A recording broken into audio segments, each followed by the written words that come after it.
Labo lietu lāde ir vieta, kur mantas, kas kādam kļuvušas liekas vai nevajadzīgas, spēj atrast kādu, kam tās tieši laikā.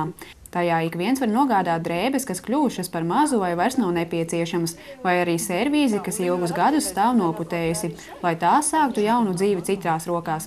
Labo lietu lāde darbojas jau gadu, bet ar šo septembri tā piedzīvojusi pārmaiņas. Pēc tā, kā labo lietu lāde ir pildījusies šī gada laikā, mēs redzam, ka nebūtu šo projektu mēs nevaram pārtraukt, viņš mums ir jāturpina, tādēļ mēs viņu arī turpinam jau citā vietā. Tagad lāde atrodas aiz Talsu sportnam. Lai gan iepriekšējā labo lietu lādes atrašanās vieta bija daudz vieglāk atrodama, tagad tai piešķirtas jaunas telpas, līdz kurām var nokļūt, sekojot norādēm. Paejot garām Talsu sporta namam un garāžām, tālāk jādodas uz veļas mazgāšanas pakalpojumu punktu, kur blakus telpā atrodama arī labo lietu lāde. Iepriekš labo lietu lāde atradās citās telpās un šobrīd atrodas mūsu pašvaldības dušas centrā, kur arī ir iespējams izmazgāt veļu un izšāvēt veļu. Tātad, vēl viens pakalpojums ir nācis klāt, ko mēs sadarbībā ar Talsu novada fondu esam tagad uzsākuši. Labo lietu lādes darbiniece Aija Jankevica stāsta, ka ikdienu dažādu mantu meklējumos tur ierodas 10 līdz 20 cilvēku.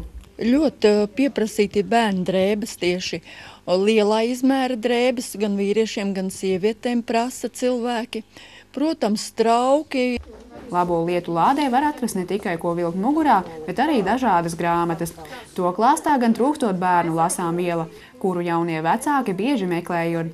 Tagad vasaras sezonas drēbes novietotas noliktavā un plauktos sagulstas cilvēku atnestās rudenim piemērotākās. Cilvēki ir ļoti atsaucīgi,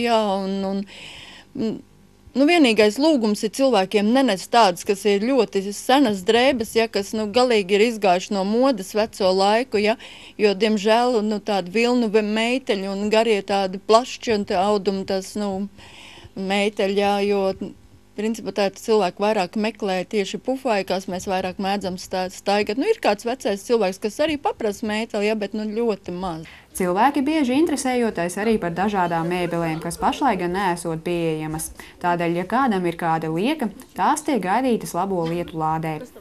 Paula Negriba, Kaspars Virksdiņš, Talsu televīzija.